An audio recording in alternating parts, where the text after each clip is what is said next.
If anybody listens to the Broken Youth Club, which is the other podcast I do with Logan, it's no secret that we have been in a season of hard, really for the last 6 to 8 months. Logan's had some mental health stuff going on. I had mental health stuff going on. And it feels like we've kind of been stuck in this season of waiting and trying to figure out what to do and what the right moves are and when to make them. And so I kind of wanted to touch today because I think like usually when I get in that headspace of I just want to like do things now, I want to do it now and figure it out along the way. You're the person that I call to kind of like not talk me off the ledge, but basically be like, hey, I get why you're feeling the way you're feeling. I've had these moments too in my life where I've had to wait for things longer than I wanted to, or tried to figure out what the right move was before I just jumped and made it. And so I feel like you've just always known either the right thing to say, or you'll be like, do you want my advice, or do you just want me to listen? And I wanted to kind of offer up this episode as like a tool for when you're in that season of waiting or deferring, or even kind of realizing these things that you maybe have wanted that kind of got away from you. Because I think it's hard. And I think, living out here, Logan and I don't have community out here. We don't have good friendships out here. We don't have any family out here. And so I think sometimes it can just feel really isolating and really lonely. And it's just not a space that we want to continue to be in, as far as just that feeling of like you're stuck and you don't know what to do and you don't know when the right time to make the move is. So I just thought it would be good to kind of talk through some of those times where we've had moments like that. Because Logan and I have had those, we've been together for a really long time. So we've had all kinds of seasons where it's like really hard and we know we just have to like buckle down and do the thing. And then it always ends, right? You always figure it out, or you move forward, or you reassess what's going on, and you just kind of adapt to what's going on around you. But I think that like when you're in that, it's hard to remember that it will end, that it will get better, or your headspace around it will get better. So I kind of just wanted to like lean into that today. Yeah, for sure. And I think it's timely in the sense that we've had the last 2 episodes people on and we're talking about some of the like high points of their life or their career or current season they're in. And the reality is that most of your life, you're either climbing up to a high point, then you have like the season where you're in the high point, and then inevitably, for some reason or another, you kind of have to go through a valley and start all over. And so I think it's definitely important to talk about each one of those phases. I think that going back to that comment of, do you want me to just listen or give advice? Somebody said that to me once, and it just really stuck with me, because I think a lot of times when you're in a season that's hard and feels just heavy, sometimes you're not at like the right capacity to even receive steps, like action steps. Mm-hmm. You're just in a space where it's like, I just need to be heard. I need to have a space where someone's listening, and I just feel like I have someone supporting me in that space. Like they're not telling me, oh, try this, try this, try this. They're just like, yeah, I hear you. That's super hard. So I think I don't remember who even did that. I would say it's probably Lydia. Lydia's really good with stuff like that. But yeah, that was a lesson I learned fairly early on that was super helpful, because I think also when people see you going through a hard season, or they really care about you and they know that there's this thing that you want and you are having a really hard time achieving it, finding it. People, I don't know if all people do this, but I think like people, you like want to just fix it for the person, right? Mm-hmm. And so you go into like action mode of like, okay, well, what can I do to fix this thing? That's my default. And I've learned sometimes that people don't want me to suggest ways to fix their problem. They just want me to sit with them. Yeah. Yeah. I think there have definitely been times where you will start to give advice and it's like, no, actually, I think I'm just really overwhelmed. So like, I'm not in a place to receive steps because I already feel like I am basically like paralyzed in the amount of choices I need to make. And I don't know how to make any of them. So I like just can't, I just need somebody to like hear all the things and be like, dude, that's hard. That sucks. Yeah. Or like offer a distraction. I had a health scare while we were out here with some medicine I was taking where it was making my heart rate go really fast. And Logan had to stay home with the kids because it was during the work day. And the only babysitter we have is a high schooler. So she was at school. And I called you when I was in the emergency room, like waiting room. And I was crying and scared and nervous. And you just immediately were like trying to distract me, you know? Yeah. And sometimes I just need that too, even if it's not as big as an emergency room, but like, I've had a hard couple of days and I don't know why. I'm going to hopefully just blame it on my cycle and hopefully hopefully I will come back to normal in a couple of days. But I am like paralyzed with the amount of things that I feel like I need to do. And so I feel like I'm not capable of doing any of them well. I'm either totally just like failing at them or I am like barely passing, you know, I'm like, like the kids are fed, but they aren't fed well or I made sure to eat something, but it wasn't a real meal, you know, like you're surviving. Yeah. I'm just like in survival mode. And I think that sometimes when you feel like you've been in it for a long time, you almost get comfortable in the uncomfortable of it. And it is harder to imagine pulling yourself out of that space or finding a new thing. And I just want to kind of make people feel like that is normal. And like everybody has those moments where it feels just like you don't know what to do. You're just and like sometimes Logan will literally be like, do you need to just don't do anything today? And then other times I'm like, no, the thought of not doing anything makes it worse. So and so then Logan's like, okay, well, let's make a checklist of what you could get done today that would feel good. But I don't know. I feel like the obvious for me is something we have talked about on this already, with feeling like I put off a career for a long time. And now I'm trying to like slowly get into even just part-time work. And it's not law school, but it's like legal transcription work. And I am like really struggling with it. I'm struggling with time management. I'm struggling with like doing a good job at it because I can't focus, but then I'm so upset that I can't focus on it, or I'm so upset about all these other things I have going on that I'm not sleeping well. And then I'm just stuck in this like shitty space of not knowing how to like make the right steps so that I can move on. But I know that I will eventually figure it out, but it's just, I'm stuck in that.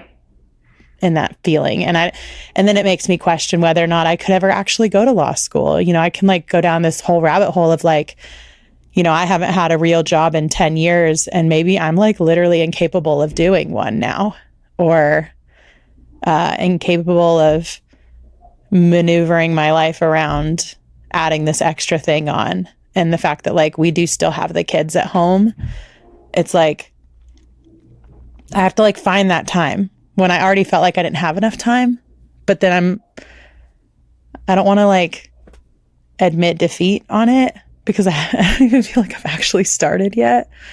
I think that when I hear you talk about that now and in the conversations we've had in the past couple of weeks, I think the thing that stands out to me most is anytime you're like in a season that's hard, or you're in a season where you just want something to happen and it hasn't happened yet. I don't know. I think you like almost go through the stages of grief. It's like you feel angry about it. Let me see. I actually looked up all the stages before we got on this call because I was like, I know some of them very well, very intimately. But denial, anger, bargaining, depression, and acceptance. And I think, I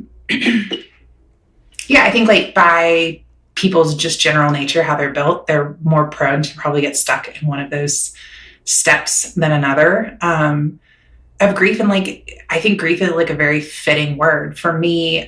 Something that was like a dream deferred for literal decades was finding a partner. I dated some people like here and there for a year or so, or maybe 2 years, but most of my relationships were pretty short in my 20s and 30s. And yeah, you start feeling like, okay, like, is this really going to happen? I don't know, you know? And I don't know. I feel like in those stages of grief, like I really wanted this thing and I couldn't seem to find it, couldn't seem to figure out if it was something I was doing wrong, if it was just like, it wasn't my season yet. Like big LOL to the fact that the person I ended up marrying during a big chunk of that season literally didn't even live in the United States. So, you could not have found him if you tried. I couldn't have found him. The dating app radius wouldn't have gone big enough. No. But I think I was, I don't know if I was in the denial phase. I don't know what I was in. I was definitely angry and I was sad about it. And I know that there were... I think you spent a fair amount of time. Did you say bargaining was one of them? Mm-hmm. I feel like there were a lot of conversations where it was like, well, do I just need to like lower my standards? You know, do I need to like not be so hard about this thing or this thing? And it was like, well, dude, those are kind of big things. So I don't know if you should. Yeah, those are pretty basic. Yeah. It was like, what needs to give? Something has to give because it's not working yet. Yeah. And it's interesting. And I think like the lesson, I learned a lot of lessons during that very long season. But I think one of the biggest lessons I learned was the people I kept around me. When I was really struggling with that was going to be the life jacket. That was going to be the thing that saved me. Because I think you can only, no matter how hopeful of a person you are, optimistic of a person you are, like, dude, life just sometimes can get you down. And it's like, I don't have any like optimism for this moment today. And I think you just have to have those people around you who can offer that support. And I found out the hard way that there were going to be people that maybe I had gone to for advice or trusted with information in the past that like, this was not going to be the thing that I could go to them with or for.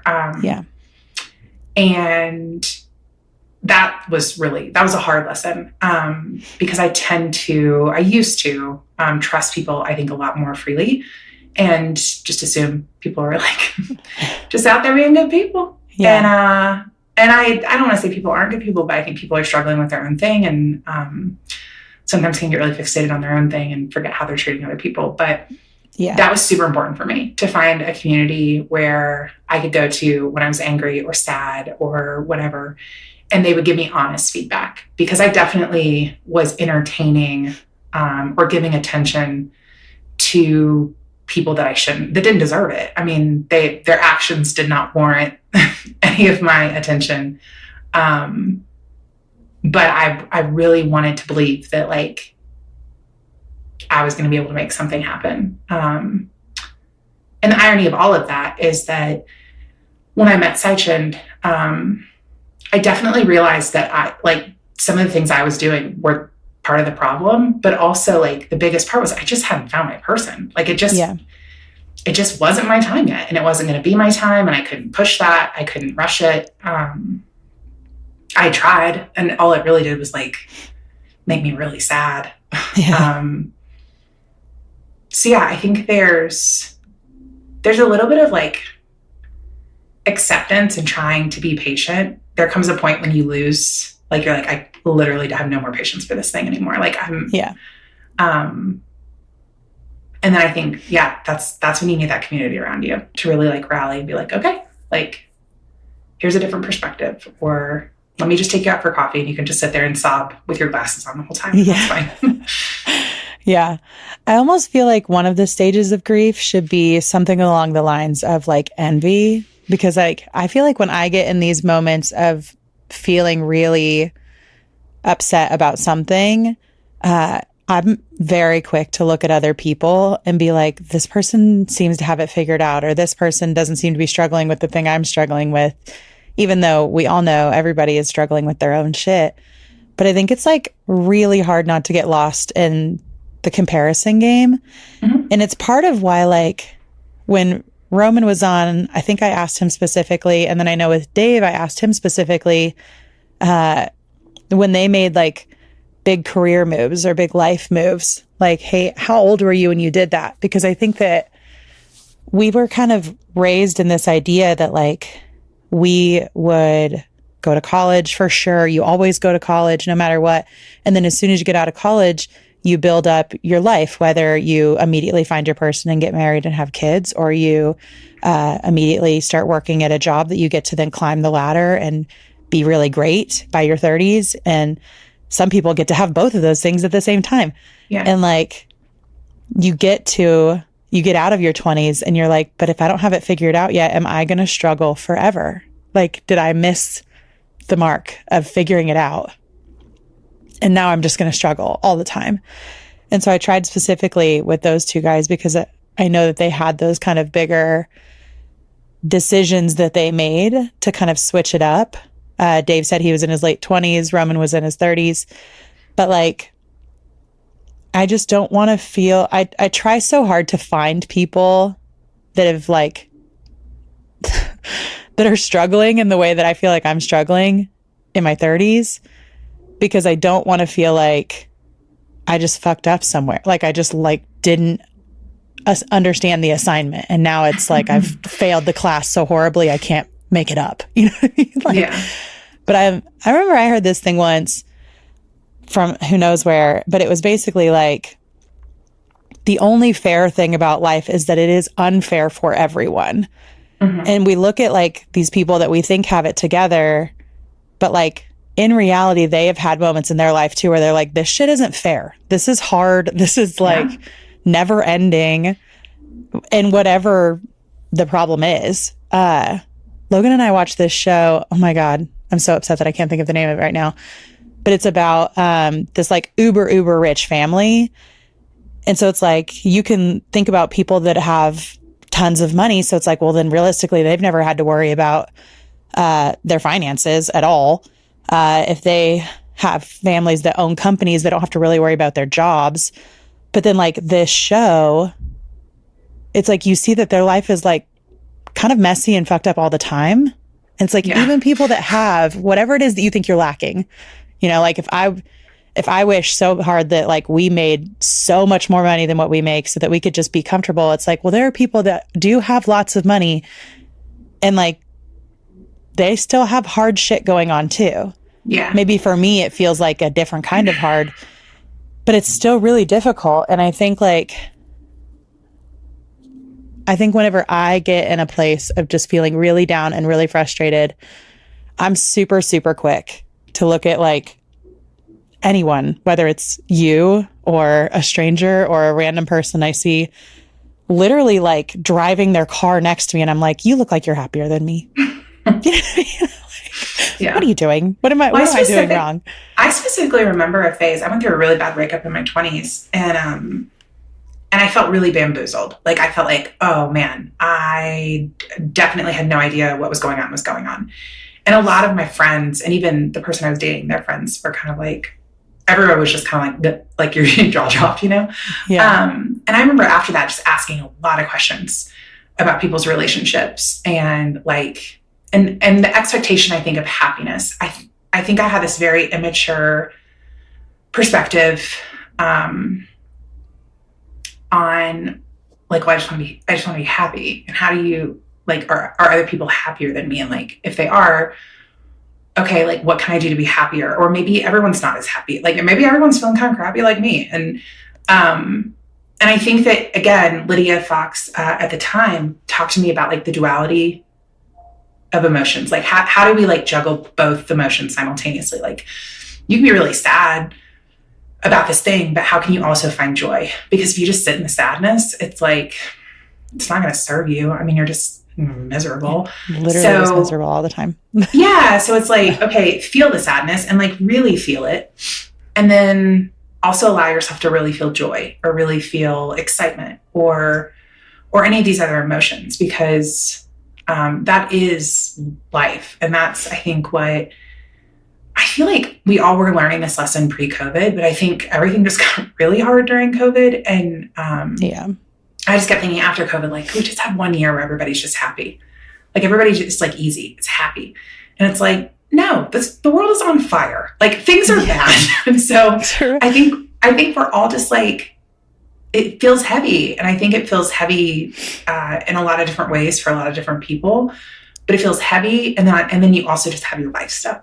So it's like, okay, well, I would like to enjoy this experience we call life. So I'm going to feel the heaviness, but I'm also going to focus on the feelings that I can cultivate in my life and kind of like really protect. Yeah. Some days easier than others. Yeah. I'm stuck in a couple of days where it feels borderline impossible. Yeah. Have you listened to Taylor Swift's new album? I sent you like 8 songs that were like my favorite songs, so you could start with those. I know. Because it was getting mixed reviews, and I know Logan does not like Taylor Swift, so I was trying to send over the ones he might, let you listen to in the car. But she has this song that I love. It's called The Prophecy, and some of the lyrics are, I've been on my knees, change the prophecy, don't want money, just someone who wants my company, let it once be me. Who do I have to speak to about if they can redo the prophecy? And I thought it was just like such an interesting concept of, again, that duality of emotion. Like Taylor Swift is a person who, by all accounts, you could look at and she's like, okay, she's really pretty. She's loaded. She has like seemingly good family connections. Mm-hmm. But she has this like kind of crappy love life that's gone on for her. It seems like that's like the thing she's looking for based on her song lyrics, and she hasn't found it. And so this idea of like, even though she has all these things going right in her life, the thing she's focused on is things she doesn't have. Yeah. And that's like what she's grieving. So I think it's like, again, going back to, you can look around and you can have envy over someone else's position, but a lot of times you don't really know if the thing they even have is the thing that they really want. So it all feels a little silly in that sense, I think. Because like in the way that Logan, like when you weren't feeling good, Logan's like, okay, like what if you just relax? It's like a lot of times people operate from like what they would make them feel better. Sachin does that sometimes when I'm like, usually it's like when I'm feeling there's too many things going on around the house that need to be done. He's like, you should go to a movie. I'm like, no, you actually know it would make me feel really good if we just cleaned all day. Yeah. But I know that you would want to go to a movie if you felt overwhelmed. Yeah. So yeah, I think it's like applies in a bigger picture of life as well. Like we can't assume that the thing we want that someone else has easily is like makes them infinitely happy. Yeah. When it's like, I think a cruel part of life sometimes too is that when you get the thing that you wanted, and then you're like, shit, I think actually I liked the other thing I had better than this. I thought that this was going to be something, and it is not. Or it is that thing, but like it doesn't replace all the stuff that I had to give up to get it. Yeah. And it's like, then you just have that whole like conflict of how do I if I go back, then how do I keep that feeling and not feel like you are the opposite of progressing? What is the word I'm looking for? But like you're taking a step back in your career, or you're taking a step back in what you like wanted your life to look like. Yeah. Because it like the grass was not greener. And I think it's just hard sometimes to not know. It's like you don't know if you are romanticizing the other thing because there's other stuff going on, or if it actually was better. You know what I mean? It's hard. It feels like this shit is hard. Like life is so hard sometimes, and the amount of choices we have to make are hard, and knowing if you're making the right ones or not are hard. And then you throw on, like, for me, responsibility of other people's, you know, I have 3 kids. I have to make sure I'm making the right moves for them, for their lives too. And I don't think it's any secret with you and I, or really anybody that knows Logan and I in any kind of like intimate way. I am like a big support person for Logan, professionally and like mentally. And then I have to be that for the kids too, because they're little kids, and that's what I signed up for, being a parent, is to be their support system. But sometimes when I, you know, when Logan is so overwhelmed, he doesn't have much more that he can give back to me. And then the kids are kids, so they give sweet moments sometimes, but you know, they take and then they give you cuddles. Yeah, they like, and sometimes, you know, they really are good at picking up when you just need them to like come lay with you and be sweet. But I was talking to my friend today because it's like, I feel like I have had to be the support person for Logan for a long time. And I've had to be the support person for the kids because I'm with them all the time. And I don't feel like I'm necessarily always like getting that back. And when you carry it for a long time, so like it's just like inevitable. It just like gets too heavy at some point. Sure. And then like not knowing how to offload anything. And then for me now, I've like also just taken on more shit, and I'm like, I don't know what I was doing. What was I thinking? Yeah. I think going back a little bit, when we talk about like wanting a thing and then getting the thing and it not being the thing you actually wanted, or the thing you have to give up to get the thing isn't worth it. I think one thing that was helpful for me along the way was identifying the feeling more so than the thing. So, for example, if I wanted to feel like a connection with some person, like I wanted to feel like I had my person, and on the table at that time wasn't finding my person. It was like, okay, well, how can I still work towards having that feeling? And for me, that was investing in friendships, and really in friendships that, like, you have friends, you have acquaintances, you have like work friends, and then you have like your people. And for me, it was like, I need to find my people. And those are the people that I can trust with I can trust them to tell me who I am when I forget who I am. And I can trust them with like important information. And they feel more like, for me, I compared it to like a sister relationship, because we have a good sister relationship. But for some people, if they don't have that, then they would need to think of a different example. But for me, like, that's the type of relationship I was looking for. And friendships and just having those people, because I needed to fill that feeling, and I couldn't do it in like the traditional way of just like finding my partner. But I also think there was a part of me that needed to learn, and I'm not saying this is true in your circumstance, but I needed to learn how to find a lot of that like in myself as well. So I had like a lot of times looked outward for things to fill my cup, and I had to find ways to do that on my own. When you're seeking companionship or like support or so like that, it is a little bit trickier. But even feeling like I could go out to dinner and take a book and sit and read and do something that like I really enjoyed doing, and as soon as I heard that voice in my head that's like, you're a loser. You're sitting at this table and you're a loser. And all these other people have people that want to spend time with them, and you're by yourself. Being able to like squash that thought and be like, is this something I would say to someone I cared about? And it's like, well, no. It's like, okay, well, stop saying that to yourself.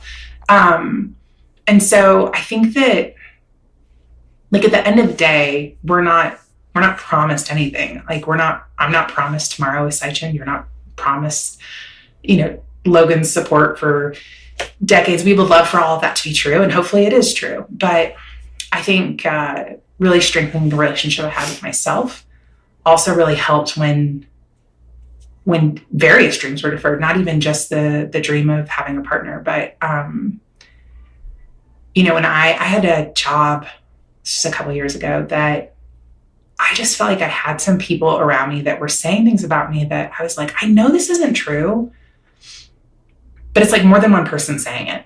And you're like, okay, like at what point do I have to be aware that like I may have blind spots about myself? And then at what point is it like, okay, but these people don't know you very well. And so, your intentions may be misunderstood or whatever. And that's like stuff you can work on, but that doesn't mean you're not a thoughtful person, or it doesn't mean like those people don't get to speak into my character if I'm having those honest conversations with myself and the people around me.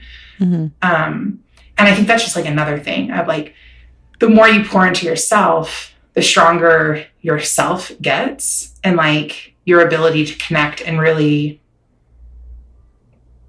I don't know, like be the person that you need for yourself. Yeah. Because other people will let you down. I let myself down a lot, but it's like, I can control me, and I can keep working on me. Yeah. Yeah. I've always been super jealous of your ability to find good friends. Because the friends that I have found out here are... You had some crappy friends. Dude. Well, mine are just out there. I mean, let's go like... It really, yeah. No, this has just been like my fucking life, unfortunately. Which then but we always feel joked like about that, it's though. Me. But no, we joked about that. Like, along the way, I like joked and also cried. Like,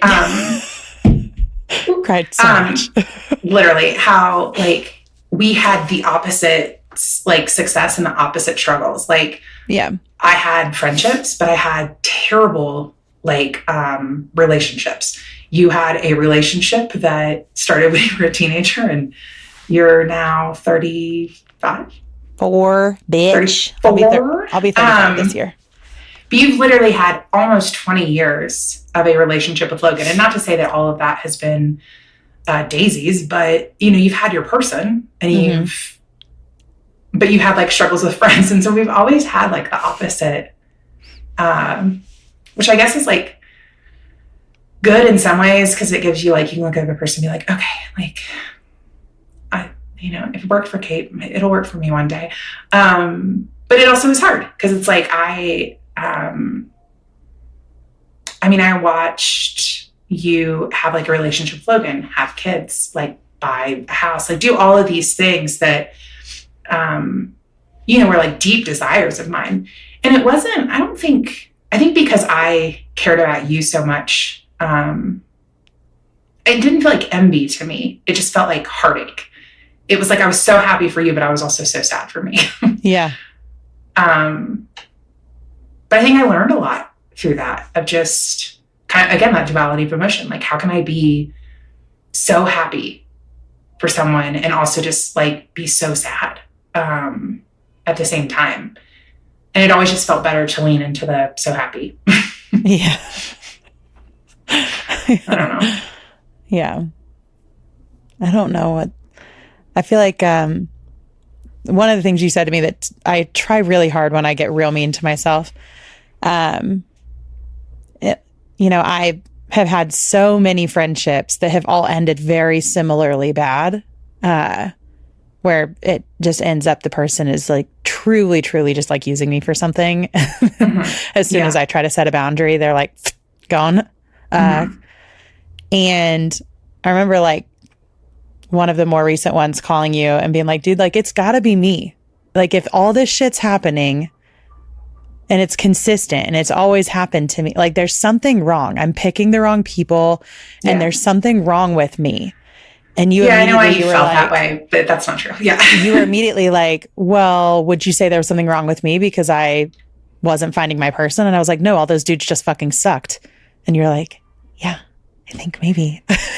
It's the bargaining thing, though. I think when you really want something, you're willing to put up with less than you deserve, or you're willing to overlook things that you shouldn't overlook, or you're willing to think maybe I have to lower my standards. And yeah, it's like, listen, like, I'm not out here to say that this is true for everyone, but for the most part, people's standards are reasonable. Like, yeah, they're reasonable standards to like want from someone, unless you're like a kid and you're playing that game where it's like, well, who do you want to marry when you grow up? And you're like, well, they're gonna be a millionaire and they're gonna be tall, and you rattle off every perfect, whatever, and it's like, okay, like that's a silly dream list that doesn't even matter in the big scheme of things, but like standards, I mean, like, we just both were, I think, lowering our standards.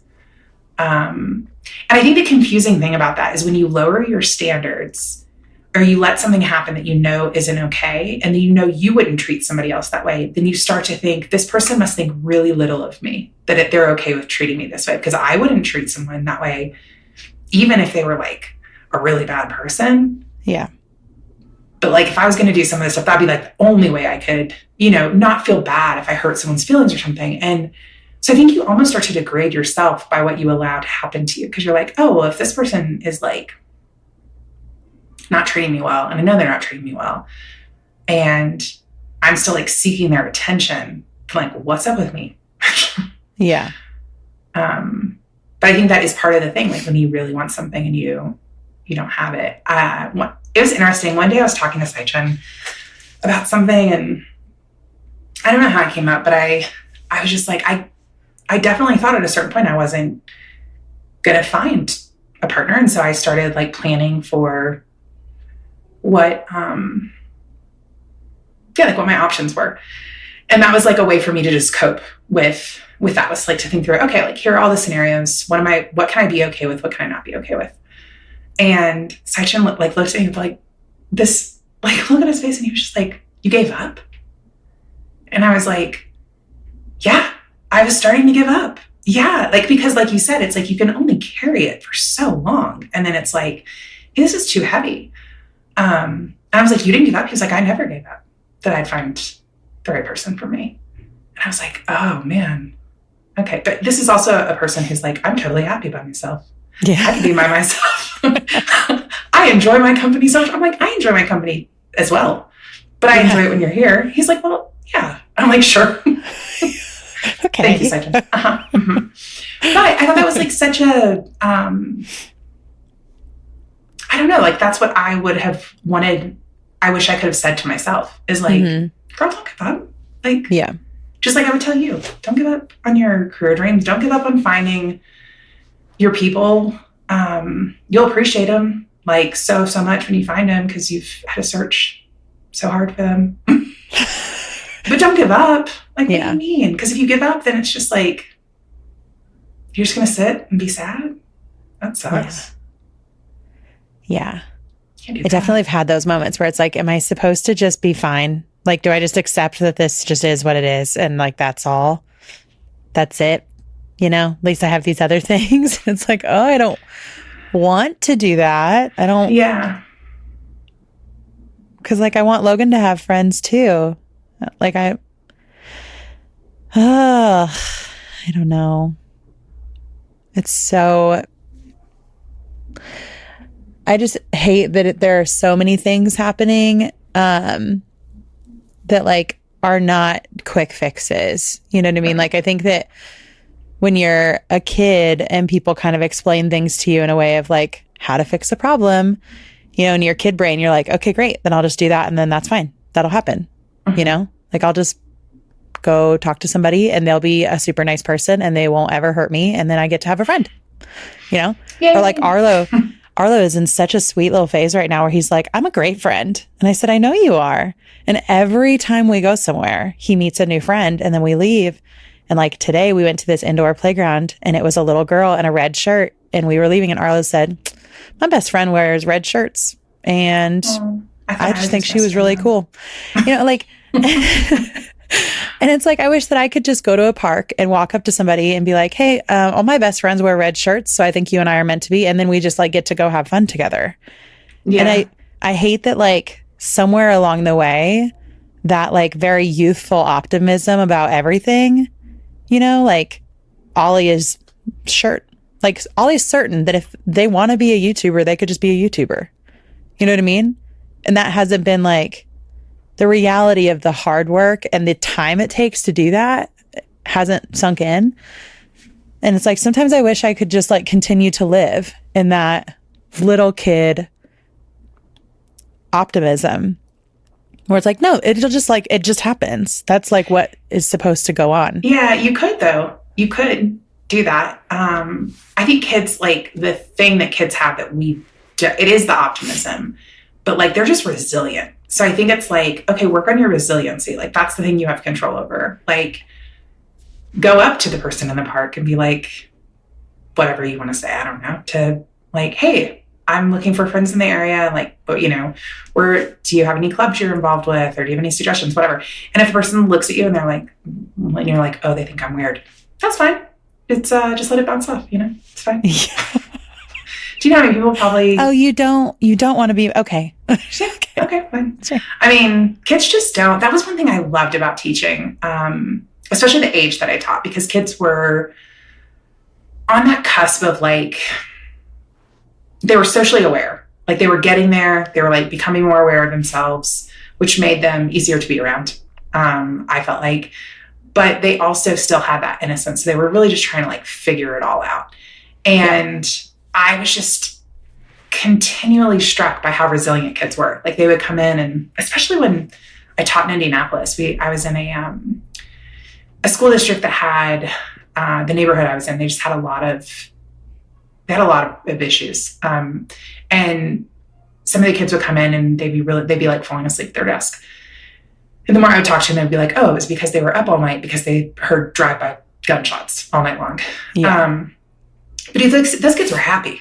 They were so, like, I don't know. It was like that stuff happened, and it was terrible that it was happening. But they still were able to find the excitement and joy in the day. And so I think that resiliency, I think part of it's ego as we get older. It's like harder to have resiliency because we get embarrassed. And kids can get embarrassed for sure. But I think that... like young kids, dude, I would like especially behaviorally, like Arlo, his little personality, he didn't really care. Yeah. Like if you say something and you hurt his feelings and it embarrasses him, I think that's different. But like if he walks in a room and he's, got a ridiculous outfit on, he's not concerned with whether or not you think it's cool. No, because he's certain that it is cool. He's like, or like sometimes we'll say like, we'll try to correct something Simon's doing, or we'll be at a playground and Simon will go up to a kid and they'll say that they don't want to do whatever Simon wants to do.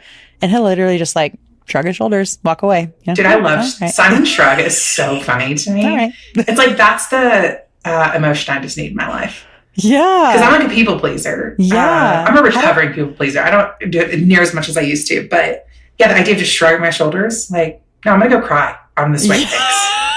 I'm going to go cry and then I'm going to think about it all night and I'm not going to be able to go to sleep because I'm sure that I need to feel shame or embarrassment or horror over whatever that was. Like, I wish so much that I could just shrug things off or put myself out there in the way that Arlo does. And it's funny because like, I don't know how to like go back to that without being like naive. Cause I think that there's also just this like naivety with kids where they are, they're just sure it's going to work out and it's fine. And I think that I often would kind of go into these friendships and I would try to leave behind like the shit that other people had done to me as like, that person just sucked and I'm going to move into this relationship. And then I would get those kind of warning signs, but I would try to like let that go so that I could, it's like, well, but they're not that person, and it's like, I don't know. Now I feel like I'm so, I don't know if jaded is the right word, but like I've just had my last two like friendship blow-ups were like they weren't even blow-ups. They were like literally just done. It's like I like literally ghosts. Like you've been ghosted. Yeah. And I just don't even know. It's like I almost expect everyone to be awful now.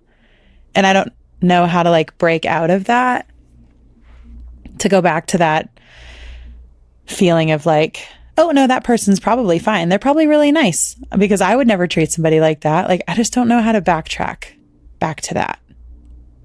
And I think that like sometimes I watch the kids and I feel that like kind of pessimistic adult in me that is like, almost wants to make them stop doing whatever they're doing because, well, I'll take Oliver, for example. If Oliver does something that is like wonky and weird, I'll be like, hey, Ollie, people don't like that. Don't do that. But then like we went home and we were around our niece and nephews, and our youngest nephew is just a couple years older than Oliver. That kid was just as weird and wonky as Ollie was. And they had such a good time together. And there was this part of it that was like, you know, I recognized how weird and wonky he is, but it didn't hit me in the way that it hits me with Ollie, because I think with Oliver, I'm just always so worried about whether or not it's like normal kid behavior, because we're not around a lot of other kids. And it's like weird living in this kind of time frame that we live in right now, where like more and more people are very weird about kids going over to other kids' houses. And like rightfully so. I remember going to a handful of friends' houses and like not being comfortable or wishing that I wasn't there anymore, you know, like, so I get it. But I also think that it like almost robs parents of that ability to see how other kids act, especially like, you know, kids now act very differently than when I was that age, because we didn't have access to the internet like when I was 10. We didn't have that really. It was a pretty fresh idea still. And so it's like, I don't feel like I have a good gauge on what is weird and wonky and acceptable, or what is just like flat, bizarre behavior that I need to like figure out how to correct. But yeah, there's this little part of me that I just worry sometimes that like, I'm going to do something that takes that from them. Like that starts to chip at that optimistic piece, you know? Or like when our parents we would bring something up and they're like, yeah, people suck. Or no, like the world is just shitty sometimes, or unfair, or everyone hates their job, or, you know, everybody has a coworker they don't like. And it's like, I don't want that to be the focus though. Do you know what I mean? Yeah, I think one thing, like it's important to set kids up for success and to like give them a realistic viewpoint of what they're about to walk into. And I think Dave pointed this out, you know, well, that like there are certain times when you're teaching lessons, and there's certain times when you're just being a parent, and being a parent may just be building that relationship without constantly correcting. But I think that any statements that begin with everyone or it always, or like, those are the ones you have to stay away from, because I can say like, I've had jobs where I didn't hate one of my coworkers. I do think that's true for most people, but it's not true for everybody. Yeah. Or like maybe it's like, yeah, those things are true, right? Like a lot of people do suck, or yeah, people do have, but I wish that I could retrain my brain, which I could, and I should start trying more.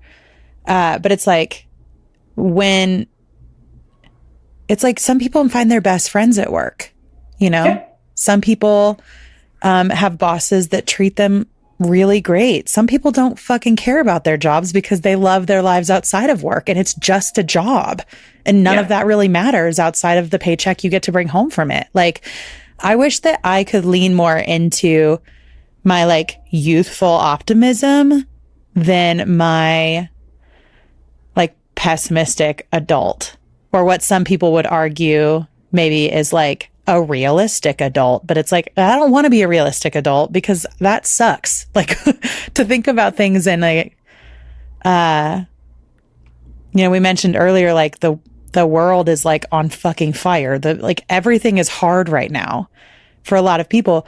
But there are like really great things happening all the time too. Yeah. And I don't want to ignore the bad stuff because we can't, you know, especially like if you think about what's actually really happening like worldwide right now. We can't ignore stuff because that makes us sad. But in my everyday life, if I'm upset about something, I don't want it to come off like, yeah, hey, Ollie, sometimes people are really mean, you know, sometimes whatever, enter like whatever shitty thing I could say. But it's like, I would just want to be able to lean more into that optimistic view of it.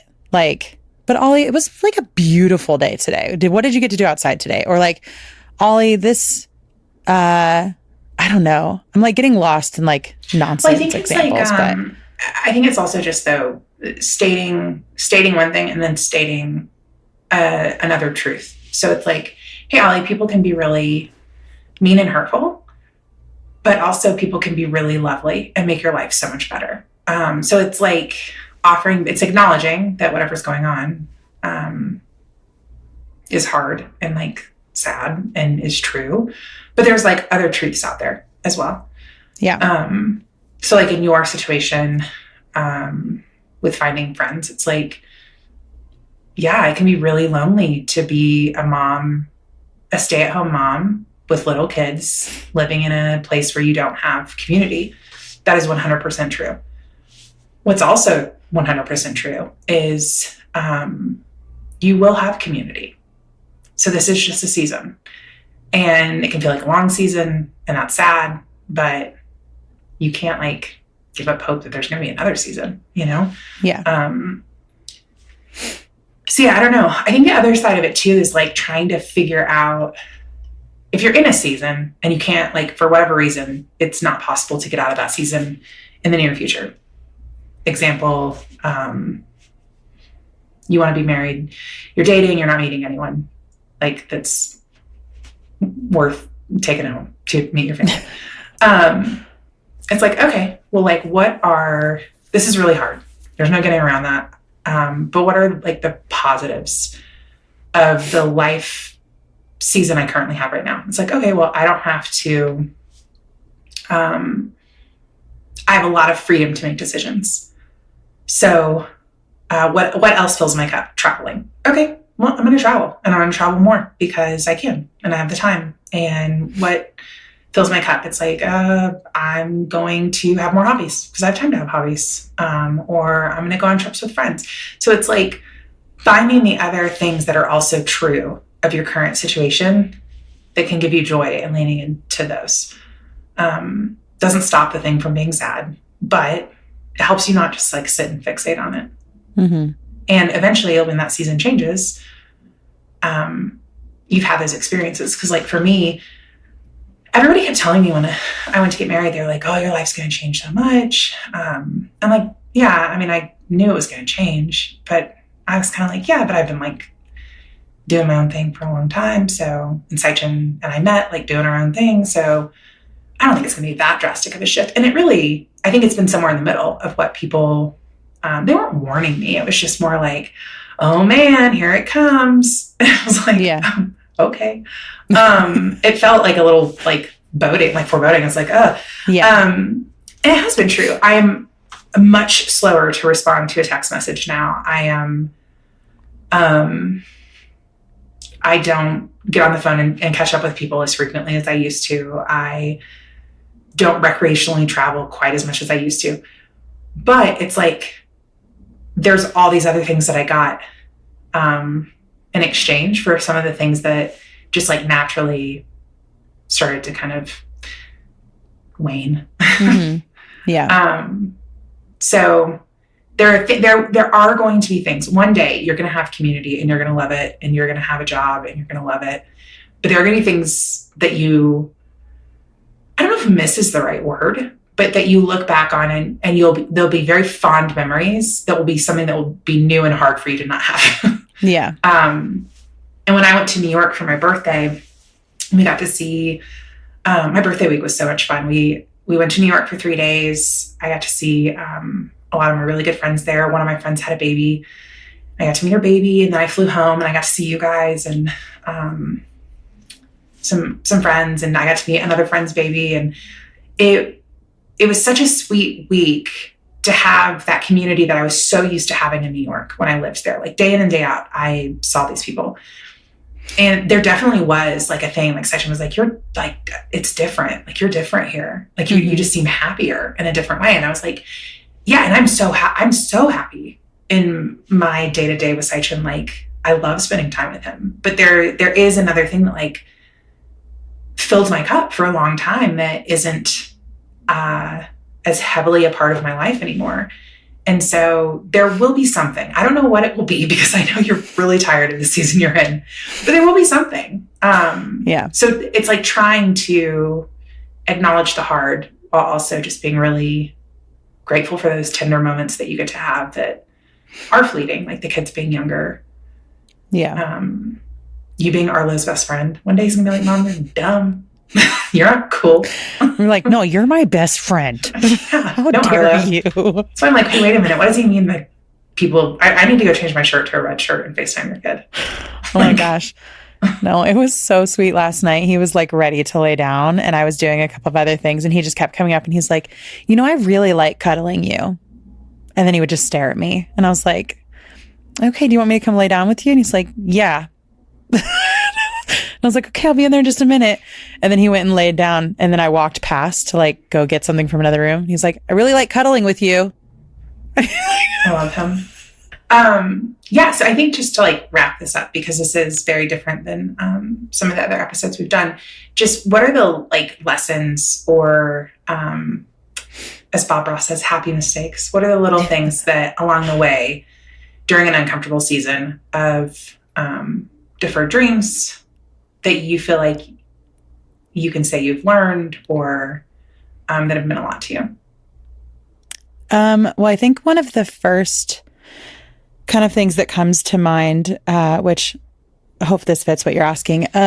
So I was really, really open on the other podcast, Broken Youth Club, that like all of 2023 was a really hard year for me mentally. It was the first year that I ever felt like I was like really, truly clinically fucking depressed. Yeah. And I was stuck in this like, like I had all this independence in 2022 and all of it was just kind of like ripped away. And the things that had become very normal for me were then not my normal anymore. And I was grieving a lot of that. And I felt like there were these moments where I was like, I really, truly, genuinely do not know that I will ever get over this. You know, like I just feel sad. And and if I don't feel sad, it was like, at best, I just felt like very apathetic, like a shell of a person. But it did get better. And even though now I am, and it got better without, I mean, I got on medicine for a little bit. And then I stopped taking it because I wasn't liking some of the side effects. But it really it did get better. And I think that like when you're in that season and it just feels like it's never going to go away, it's never going to get better, it's never going to progress past where you're at. I have never had that experience where it has been bad forever. And sometimes that's not helpful to hear because it's like, great, cool, but I want it to be. But I think I could tie that to the next thing, which is in 2022, I went on this big weight loss journey. And I remember at the beginning of it, I was at the highest I had ever been outside of when I went to give birth to my last kid. And my body just didn't move the way that I wanted to. And anybody that struggles with your weight, it's like there is no fucking quick fix, no matter what. Yeah. And it was, but then it very quickly for me, it was like, okay, but I'm going to recognize that I don't like where I'm at, but I'm never going to let myself get to this again. So it's like each day I'm just progressing towards a better version of where I'm at. And I really focused on the small wins. And I remember when I was so frustrated that the scale wasn't moving as fast as I wanted it to, I remember going in to one of my training sessions and realizing that I could get up off the floor without using my hands. I didn't need to give myself a boost to get up. And I remember saying it, I purposely said it out loud to my trainer. I was like, hey, like a fun non-scale victory. I can, like, look what I can do. And then he just watched me like get up off the floor. And I was like, I don't know when the last time I just like sprung up off the floor was. So I think like for me, when I get in those places where mentally I was in a better place than I was the next year, but physically I was on something that I knew was going to take time. I knew it was.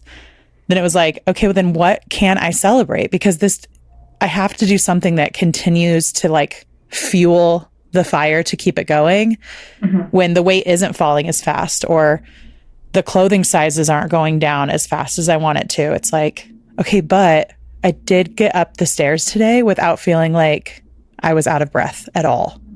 Yeah, my counselor, I had this counselor for a little bit in Nashville who told me one of the like really toxic traits that a lot of people struggle with is the all or nothing thinking. So it's like, it's either all good or it's all bad. And it's like, no, like that is not how life, I mean, when you stop and think about it, it's like, oh yeah, duh, that's not how life works. But we can so often get in that headspace of like, well, the scale isn't moving, so nothing else matters. And it's like, no, like your back not hurting as much or being able to get off the floor without having to like make this sound like, ugh. Like, I think it was heave up. Yeah. Somebody said something to me once about that. They're like, that's like a very, I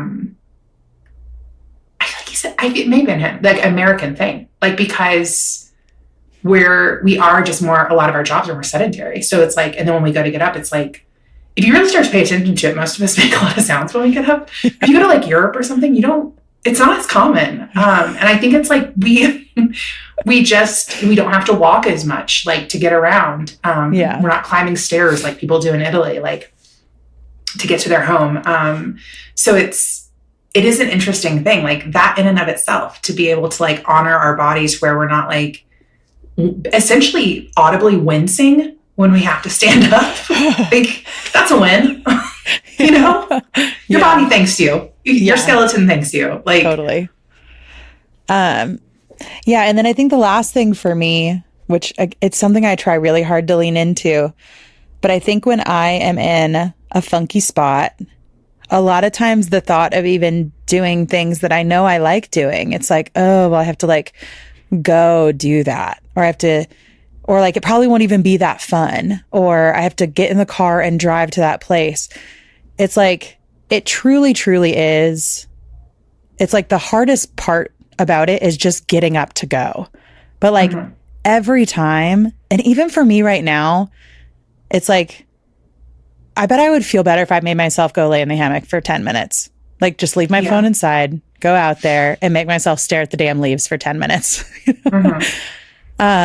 Sometimes I'm like, well, that's stupid. I'm not going to do that. And other times it's like, just go, just do it and see. And I always feel better. Yeah. So I think that sometimes when we get stuck in that place of just like, you're not feeling it, you're not good, you don't want to wait anymore, but you're stuck in that. It's like doing something that you know you enjoy. You know, when you're in a good mood, what do you like to do? Do you like to go for a drive? Do you like to go walk around the mall? Do you like to go to a fancy restaurant and treat yourself? Do you like laying in a hammock? Like if you were in a good headspace today, what would you want to be doing? And then like forcing myself to do it. And then if I go and I feel worse, then I'll just go back home, whatever. But like every time I've made myself go do the thing, I always enjoy myself. I always feel better. So I think those are like the things that I probably need to do today. When I get done recording, I should probably tell myself to like go for a walk. Yeah. I also think that idea of like, if whatever you're currently doing on repeat isn't working, what's the harm in like mixing it up? Like maybe the other thing won't work either, but maybe it will. So, okay. So when I'm thinking back to the question, when I'm stuck in a rut or my dreams are deferred, what are 3 things I can do?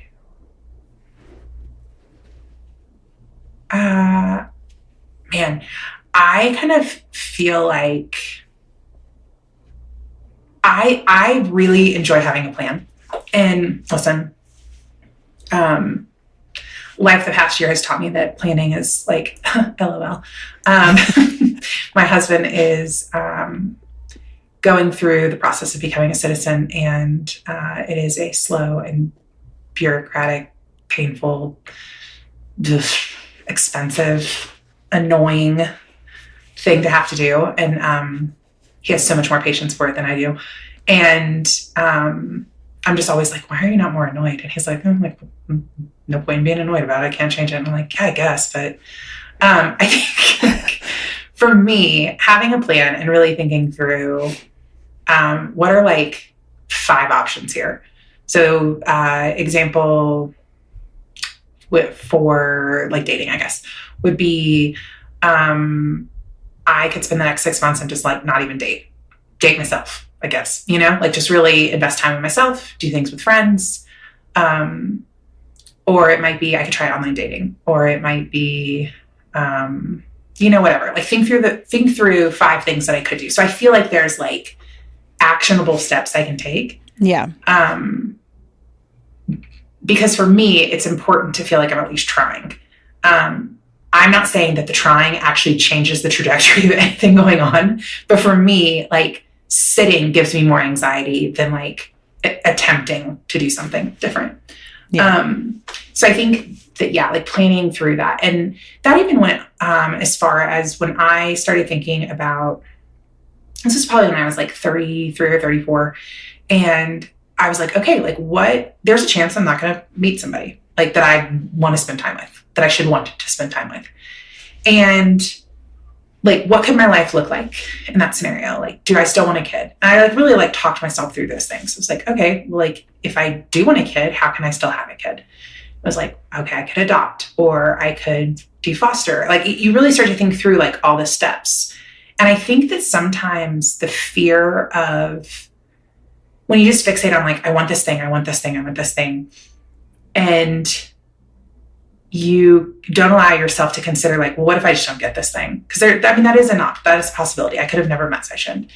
And my life I still deserved to have joy in my life. And so it's like, okay, well, I am going to stop like sinking my nails into like, I have to have this thing. And I'm going to start thinking about if it doesn't work out, this isn't even just giving up. This is just thinking through your options, thinking through the ways the book could play out for you, the next chapter. And I think it gave me a sense of like, I don't know if control is the right word, but I just feel like so much of it was out of my control. And it was like, okay, well, I can only control me. And then, let me see if I can think of one more that I learned. Oh, this one was probably the most painful one to learn. But I think a lot of, in a good relationship, I guess I should say, like a healthy relationship, you learn a lot from your partner. I think they help you see parts of yourself that maybe you don't see, both in a good way and a bad way, right? Like Sachin tells me a lot of times, like, you can do anything you want. Like, I think he's like, you shortchange yourself a lot. And so his belief in what I can do sometimes is like, just like a really nice thing to like have somebody else see in me. But I also think that with that, I was alone I had friends, I had lots of friends, I had family, I had you, but it was like intermittently I didn't have someone in my day-to-day life other than Benji, my little dog, who was like seeing me through that. And so I had to like do some of that personal work that like with a counselor to figure out why I was doing the things I was doing, why I was feeling the way I was feeling, because I didn't have anyone really thought challenging me on a consistent basis, I guess. It was more like as things would arise. And the reality was there was probably a pattern of like 10 things that had happened before that, that maybe a friend wouldn't have been able to connect all the dots to. Mm-hmm. So I think that was probably the other lesson for me is like, I'm in a season of waiting, and this is my chance to really get to know me and make sure that if I'm lucky enough to find my person, that I'm a person that deserves the type of person that I want. Mm-hmm. And definitely were some things that I was like, that I needed to adjust on my side. And I think the counseling probably made the transition for Sachin and I much smoother. Yeah. Sure. And that was for a person who thought they were like really self-aware and was reading books and doing the thing and girl, I was trying. I was like, if it's me, let me figure out what I'm doing wrong. Yeah. But I think just being open to that feedback and then like seeking it out can be a real game changer for when the opportunity does present itself to make sure you're ready. And that can apply to career. That can apply in so many different areas of just being ready when the opportunity comes. Yeah, for sure. Coolly. Well, we know this episode was a little different, but hopefully you guys still liked it. And just know if you're in a season of hard, girl, same. But also, like, we're gonna fucking get through it. We'll find our way. And if you are somebody that has been through the hard and knows what that's like, I would love to hear you reach out to somebody that might be needing a little bit of help, aka me. Slide up in my DMs and let me know what to do, because help. But yeah, no, thank you guys so much for being here. We're so happy that anybody listens to this. It's been a really fun little project for us to be working on together, and we're just really happy you're here. Yeah, and as we meet with these people that have such interesting life stories to share and life experiences and backgrounds, we would love, feel free to shoot us questions that you have about the folks we've already interviewed. There's always an opportunity for us to bring those people back on or to help track down answers for you if you're curious. What program Roman went to, or what tools he used to write his creative treatments, or for Nancy, how she's transitioning from working on the Griffin Electric team to directing. Any of those questions for Dave, like anything to do with travel or just his perspective on life, we're happy. We want those people to be able to be resources to you. And I think their stories are already so helpful. But I also know that after the interview, I'm like, oh, I should have asked that thing. Like, I'd be really interested to know that thing. So please feel free to shoot us a message. We're happy to help track down those answers. And also, please make sure to follow the Instagram page so you don't miss any fun little notes or updates on people we've had on or people that are going to be on in the future. Yes. And also, if you like the show, feel free to subscribe, leave a review. Those reviews are always really important in the beginning to try to get on more people's radars. So we appreciate all the help with that.